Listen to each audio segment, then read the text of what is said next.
teeth are making it in small pieces and also grinding it.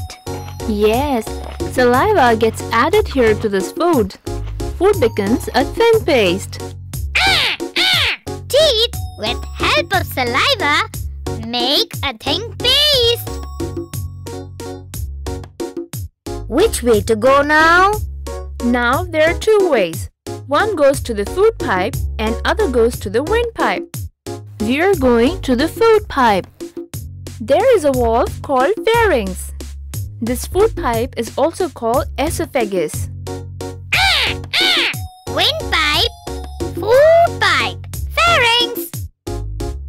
Oh, now we are entering the stomach. Get ready. There's a lot of liquid here. Food travels from esophagus to stomach. What is this liquid? Oh, these are gastric juices. They make the food melt.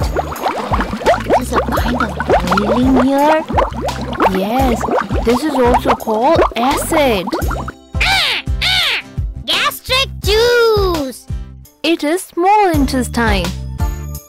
Oh, but food is just traveling. Where would the body take nutrients from the food?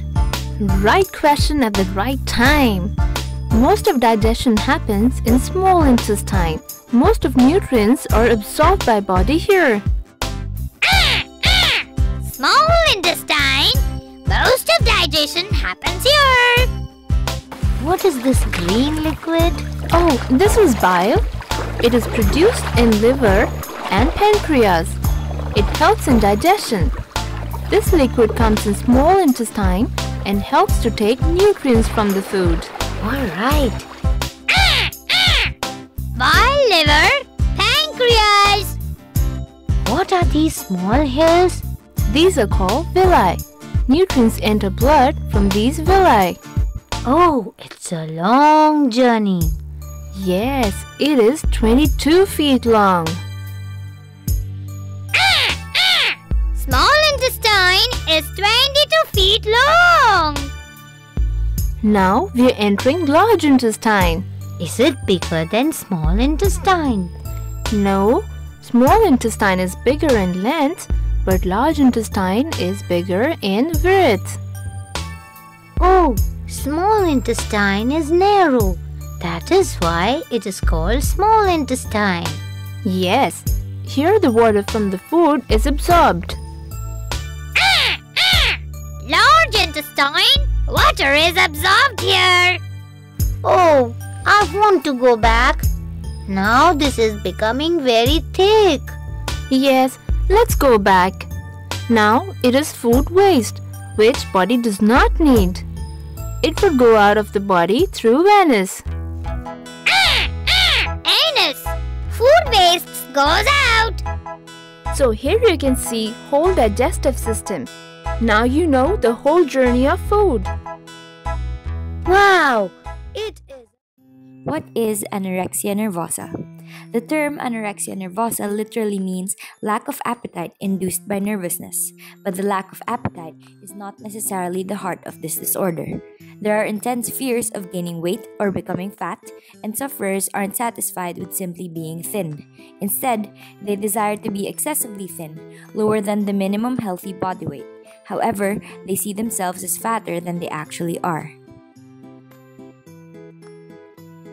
According to the 5th edition of the Diagnostic and Statistical Manual for Mental Disorders, or the DSM-5, a person may be diagnosed with anorexia nervosa if there is A. Restriction of energy intake relative to requirements, leading to significantly low body weight in the context of age, sex, developmental trajectory, and physical health. Also, significantly low body weight is defined as a weight that is less than minimally normal or, for children and adolescents, less than that minimally expected. Also, there is B. An intense fear of gaining weight or of becoming fat, or persistent behavior that interferes with weight gain, even though at a significantly low weight. Finally, there is disturbance in the way in which one's body weight or shape is experienced, undue influence of body weight or shape on self-evaluation, or persistent lack of recognition of the seriousness of the current low body weight. There are also two types of anorexia nervosa. The first is the restricting type, where the sufferer participates in excessive dieting, fasting, and/or excessive exercise. No binge purge episodes have occurred. Which are present in the second type, the binge eating purging type. Sufferers with this type of anorexia nervosa have participated in binge eating and purging behaviors such as vomiting or misuse of laxatives, diuretics, or enemas. This second type of anorexia nervosa should not be confused with bulimia nervosa and could be differentiated by checking the weight of the sufferer.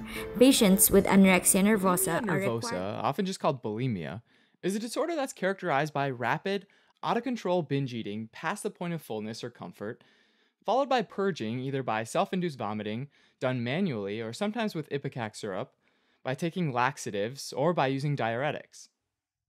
To fit the diagnosis, these cycles of binging and purging must repeat consistently at least once a week for a period of 3 months, but can happen as often as multiple times per day. The onset of bulimia typically happens around adolescence, usually in individuals with low self-esteem who have a strong desire to have control over key aspects of their life, including their weight. They're often fixated on food, which includes the amount that they consume, as well as the calorie and fat content. The pattern of bulimia is often cyclical, with someone setting unrealistic goals for themselves, like getting 100% on every exam they take. And then when they don't reach those goals, they binge, and then they purge to try and fix the binging.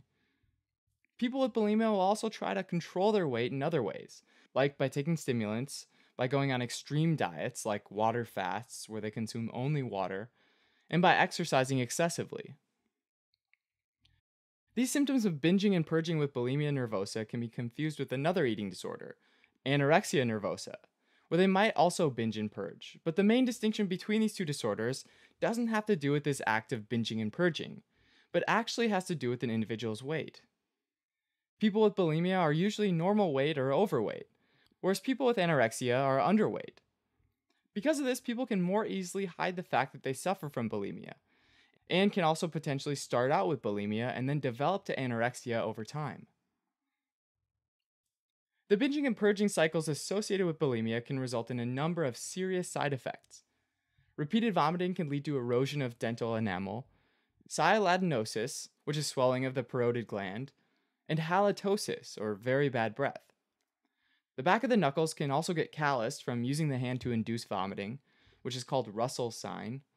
And if the vomiting is forceful enough, it can lead to tears of the distal esophagus and stomach itself, which is called Mallory-Weiss syndrome, which can cause abdominal pain and blood to come up in the vomit, called hematemesis. Over time, vomiting can cause dehydration and lead to hypotension, a blood pressure below 90/50, as well as tachycardia, or a fast heart rate, over 100 beats per minute. The purging involved in bulimia can also cause a depletion of electrolytes, which leads to low levels of sodium, chloride, magnesium, phosphate, and potassium, as well as a general metabolic alkalosis. The low potassium, or hypokalemia, is particularly worrisome because it can lead to muscle weakness and even cardiac arrhythmias, the latter of which can lead to death. Bulimia can also lead to endocrine changes, the most common of which is menstrual irregularities in women, who might even develop amenorrhea, where either the normal menstrual cycle stops or menstruation doesn't start by age 15.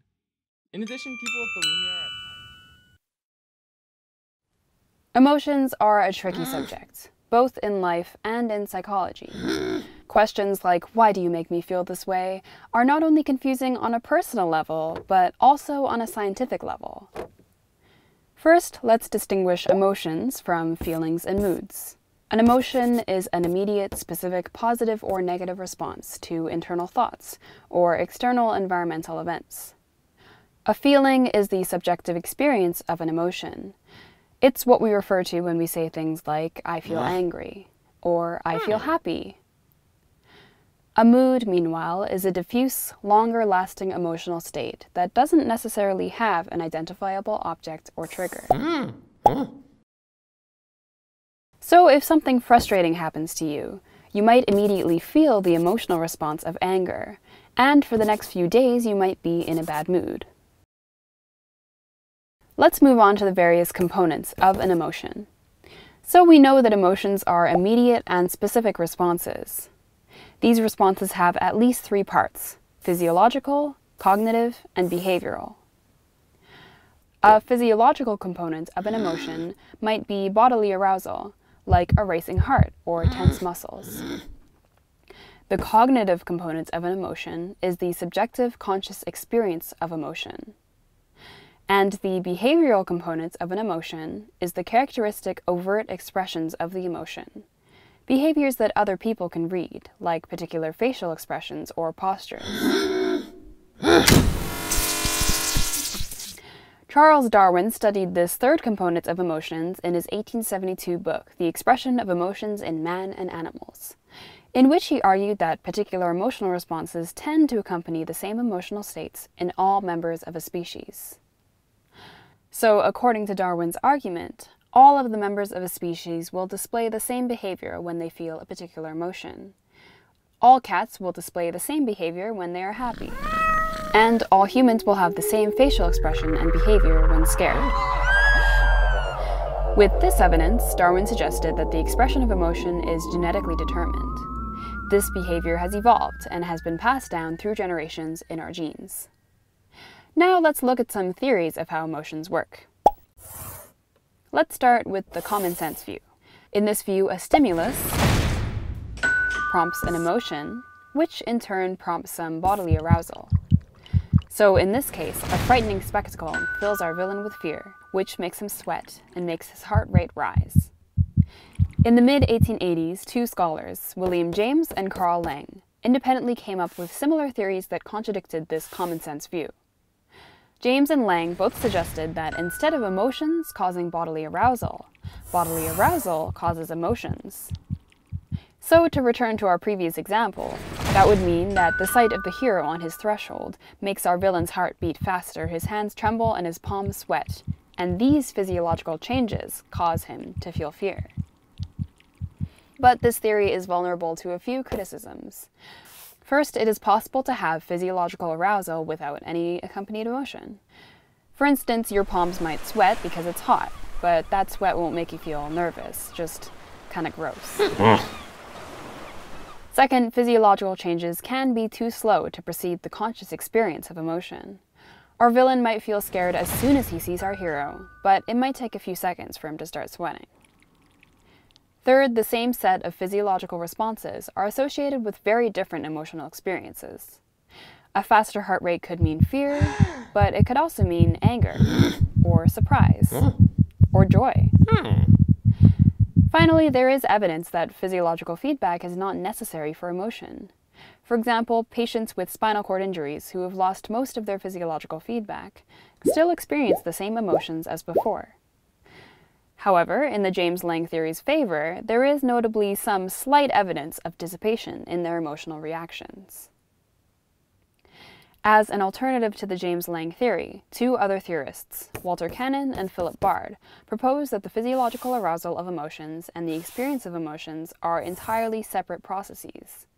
That is, a stimulus causes the emotion and physiological arousal independently.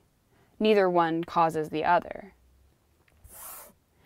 So the sight of our hero causes our villain both to feel fear and for his palms to sweat and heart to race. But contrary to this theory, there have been many reports of physiological stimuli influencing emotions. So it's unlikely that physiology and emotions are completely disconnected.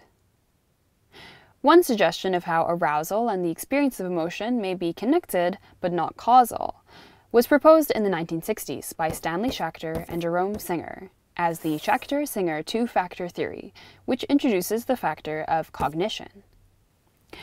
The theory suggests that when a stimulus elicits